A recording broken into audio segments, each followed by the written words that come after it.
So hello friends, welcome back to Telugu tech launch. Friends, ఫైనల్గా చూసినట్టయితే మనకు వివో నుంచి మరొక కొత్త మొబైల్ అయితే మన యొక్క ఇండియాలో లాంచ్ చేశారు. అది చూసినట్టయితే మనకు వివో V20 మొబైల్ అనమాట. మరి దీనికి ఇచ్చిన స్పెసిఫికేషన్స్ ప్రకారం దీని యొక్క కంప్లీట్ రివ్యూ గురించి అయితే మాట్లాడుకుందాం.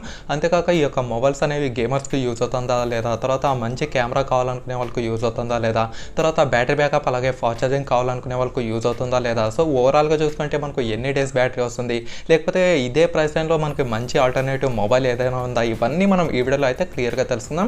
అండ్ దీని యొక్క ప్రైస్ చూసినట్టయితే మనకు 8GB ర్యామ్తో 128GB ఇంటర్నల్ స్టోరేజ్తో వచ్చేసి 24,990 రూపీస్కి అయితే లాంచ్ చేస్తారనమాట. మరి చూద్దాం ఫ్రెండ్స్, ఈ యొక్క ప్రైస్కి మనకు బెస్ట్ ఆల్టర్నేటివ్ దొరుకుతుందో లేదో ఈ వీడియోలో అయితే మనం క్లియర్గా తెలుసుకుందాం. ఫ్రెండ్స్, మీరు నా ఛానల్ని ఎవరైనా ఫస్ట్ టైం చూసినట్టయితే డెఫినెట్గా సబ్స్క్రైబ్ అయితే చేసుకోండి. అంతేకాక పక్కనే కనిపిస్తున్న బెల్ ఐకాన్ను యాక్టివేట్ చేసుకోండి. ఇంకా ఏమాత్రం ఆలస్యం చేయకుండా మీరు చిన్న లైక్ చేస్తే ఇప్పుడైతే మన వీడియోని స్టార్ట్ చేద్దాం.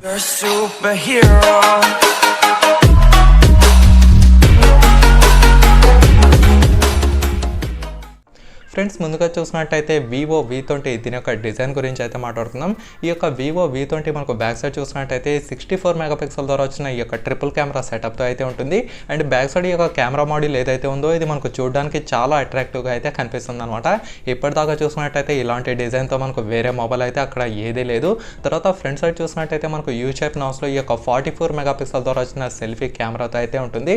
అండ్ దీని యొక్క ఫింగర్ ప్రింట్ సెన్సార్ గురించి మాట్లాడుకున్నట్టయితే మనకు under display finger print censor అయితే అనమాట. అండ్ కింద చూసినట్టయితే టైప్ సి ఛార్జింగ్ పోర్ట్ ఉంటుంది. అలాగే మనకు 3.5mm జాక్ కూడా ఇస్తున్నారు.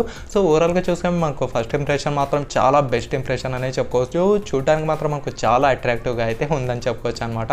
తర్వాత చూసినట్టయితే మనం దీని యొక్క థిక్నెస్, దీని యొక్క మొబైల్ వెయిట్ అండ్ మనకు బ్యాక్ సైడ్ గ్లాస్ ఇచ్చారా, ప్లాస్టిక్ ఇచ్చారా, ఇవైతే తెలుసుకుందాం.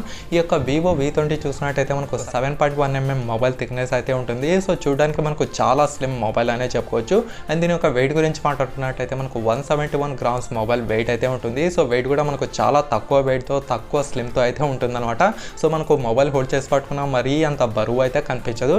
అండ్ బ్యాక్ సైడ్ ఏదైతే ఉందో ఇది వచ్చేసి మనకు ఏజీ మ్యాటే గ్లాస్తో వచ్చేదని వీళ్ళైతే చెప్తున్నారు. హవెవర్ మనకు ఏది ఇచ్చినా కూడా బ్యాక్ సైడ్ డిజైన్ మాత్రం ఇంకా అద్భుతం అనే చెప్పుకోవచ్చు.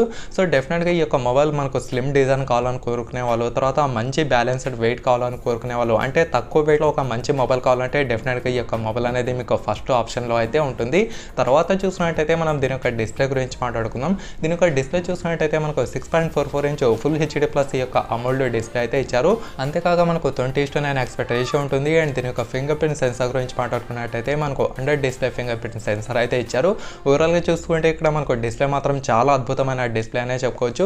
ఈ యొక్క సూపర్ అమోల్డ్ డిస్ప్లే ద్వారా మీకు టచ్ ఎక్స్పీరియన్స్ కానివ్వండి, తర్వాత వీవింగ్ ఎక్స్పీరియన్స్ కానివ్వండి, తర్వాత ఈ యొక్క స్క్రోలింగ్ చేసేటప్పుడు ఈ యొక్క స్వైపింగ్ మీ యొక్క ఫింగర్ అనేది టచ్ చేస్తారు కదా, సో డెఫినెట్గా మీకు ఈ యొక్క ఫీలింగ్ మాత్రం నెక్స్ట్ లెవెల్లో అయితే ఉంటుందన్నమాట. ఇక్కడ డిస్ప్లే విషయంలో మాత్రం మీకు ఎలాంటి నెగిటివ్ ఇష్యూస్ అయితే లేవు. కాకపోతే ఈ యొక్క ఫింగర్ ప్రింట్ ఏదైతే ఉందో ఇది మనకు కొంచెం డిలే అయితే అవుతుంది. OnePlus లాగా అంత స్పీడ్ అయితే ఉండదు అనమాట. సో డెఫినెట్గా మీకు డిస్ప్లే మాత్రం చాలా సూపర్గా అయితే ఉంటుంది.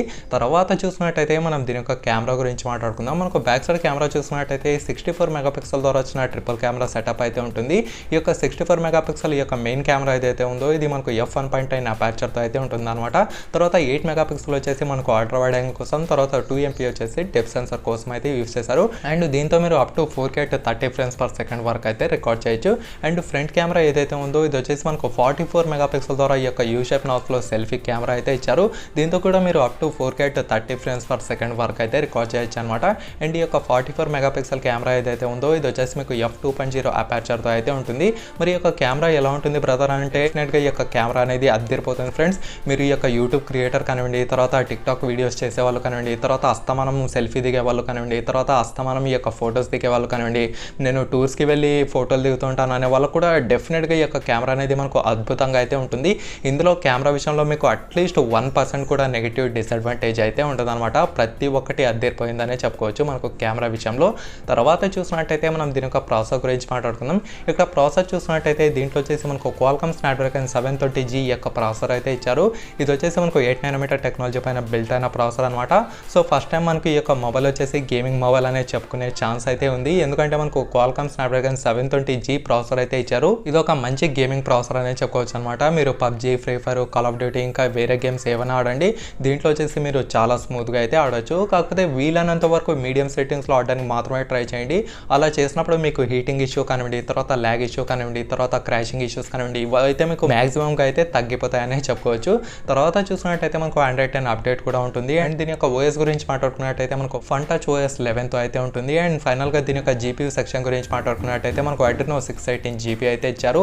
ఓవరాల్గా చూసుకుంటే మీకు మంచి గేమింగ్ మొబైల్ వివోలో నుంచి కావాలంటే డెఫినెట్గా ఈ యొక్క Vivo V20 మొబైల్ అయితే తీసుకోవచ్చు అనమాట. ఇది మీకు గేమింగ్కి కూడా అద్దరిపోతుందనే చెప్పుకోవచ్చు.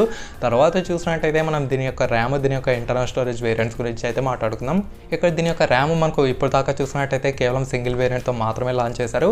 అది చూసినట్టయితే మనకు 8GB ర్యామ్తో అలాగే 128GB ఇంటర్నల్ స్టోరేజ్తో అయితే ఉంటుంది. సో దీని ద్వారా మీకు ఇంటర్నల్ స్టోరేజ్ ప్రాబ్లమ్స్ అనేవి అస్సలు రావన్నమాట. అండ్ దీంట్లో మనకు ప్లస్ డెడికేటెడ్ మెమరీ స్లాట్ అయితే ఇచ్చారు.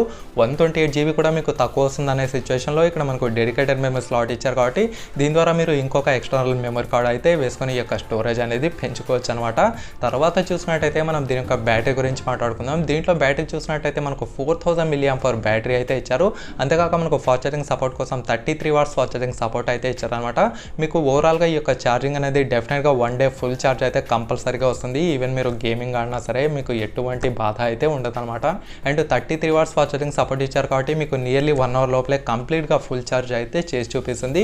అండ్ ఫాస్ట్ ఛార్జింగ్ సపోర్ట్లో మీకు బ్యాటరీ బ్యాకప్ విషయంలో డెఫినెట్గా ఈ యొక్క Vivo V20 అనేది మీకు అద్భుతంగా అయితే ఉంటుంది. తర్వాత మనకు ఛార్జింగ్ కోసం టైప్ సి ఛార్జింగ్ పోర్ట్ అయితే ఇస్తున్నారు. అండ్ మనకు 3.5mm జాక్ కూడా ఉంటుంది అనమాట. సో ఓవరాల్గా చూసుకుంటే ఈ యొక్క Vivo V20లో మీకు fast charging support and battery backup కూడా చాలా సూపర్గా అయితే ఉండబోతుంది. తర్వాత కలర్ చూసినట్టయితే ఇంకా కలర్స్ వచ్చేసి కంప్లీట్గా మీ పైన డిపెండ్ అయి ఉంటుంది కాబట్టి నేను పర్టికులర్గా ఇదే కలర్ తీసుకోమని అయితే చెప్పను అనమాట. ఇప్పుడు ఫైనల్గా చూసినట్టయితే దీని యొక్క ప్రైస్ గురించి మాట్లాడుకుందాం. దీని యొక్క ప్రైస్ చూసినట్టయితే మనకు 8GB ర్యామ్తో 128GB ఇంటర్నల్ స్టోరేజ్తో వచ్చేసి 24,990 రూపీస్కి అయితే లాంచ్ చేశారు. మరి ఈ యొక్క ప్రైస్కి యొక్క మొబైల్ తీసుకోవచ్చా లేదా అంటే తీసుకోవచ్చు. కాకపోతే ఎక్కువ పర్సెంట్ నేను వద్దనే చెప్తాను. ఎందుకంటే ఇదే ప్రైస్లో మనకు సామ్సంగ్ గెలాక్సీ M51 మొబైల్ కూడా ఉందన్నమాట. అది దీనికంటే మనకు చాలా బెటర్ ఫ్రెండ్స్. మీరు ఒకవేళ ఈ యొక్క మొబైల్ కొనాలనిపిస్తే డైరెక్ట్గా ఆ యొక్క సామ్సంగ్ గెలాక్సీ M51 అయితే తీసుకోండి. అది చూసినట్టయితే దాంట్లో బ్యాటరీ బ్యాకప్ వచ్చేసి 7000 mAh బ్యాటరీ అయితే ఇచ్చారు.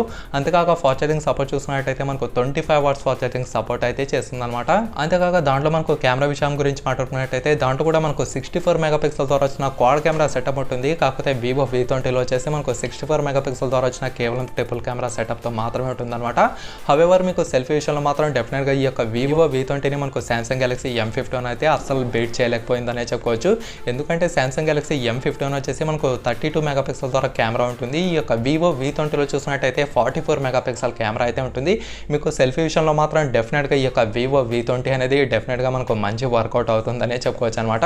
ఓవరాల్గా చూసుకుంటే మీకు వర్క్ ఫర్ మనీ అయితే ఈ యొక్క Vivo V20 మీకు అస్సలు సూట్ అయితే కాదు. ఒకవేళ మీకు అరౌండ్ 25,000లో కావాలంటే అక్కడ మనకు సామ్సంగ్ గెలాక్సీ M51 ఉంది. అట్ ది సేమ్ టైం మనకు OnePlus Nord కూడా ఉంటుందన్నమాట. అది కూడా మనకు 6GB ర్యామ్తో 64GB ఇంటర్నల్ స్టోరేజ్తో వచ్చేసి మనకు 25,000 రూపీస్కి అయితే లాంచ్ చేశారు. అండ్ దాంట్లో చూసినట్టయితే అది 5G మొబైల్ అనే చెప్పుకోవచ్చు. దాంట్లో వచ్చేసి మనకు స్నాప్డ్రాగన్ 765G ఈ యొక్క ప్రాసెసర్ అయితే ఇచ్చారు. ఓవరాల్గా చూసుకుంటే అదొక 5G మొబైల్ అనే చెప్పుకోవచ్చు. అది కూడా మనకు దీనికంటే చాలా బెటర్ అనే చెప్పుకోవచ్చు అనమాట. దీనికంటే మనకు మంచి బెటర్ ఆప్షన్ అవుతుంది.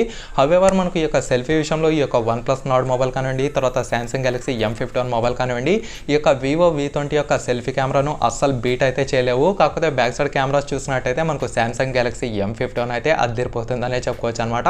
ఓవరాల్గా చూసుకుంటే first preference Samsung Galaxy M51, second preference చూసినట్టయితే OnePlus Nord, and third preference చూసినట్టయితే ఈ యొక్క Vivo V20 మొబైల్ అనేది చెప్పుకోవచ్చు అనమాట. ఎందుకంటే OnePlus Nord సెకండ్ ప్లేస్లో, ఎందుకంటే అదొక 5G మొబైల్ అనమాట. ఈ యొక్క Vivo V20 అనేది మనకు కేవలం 4G మొబైల్ మాత్రమే.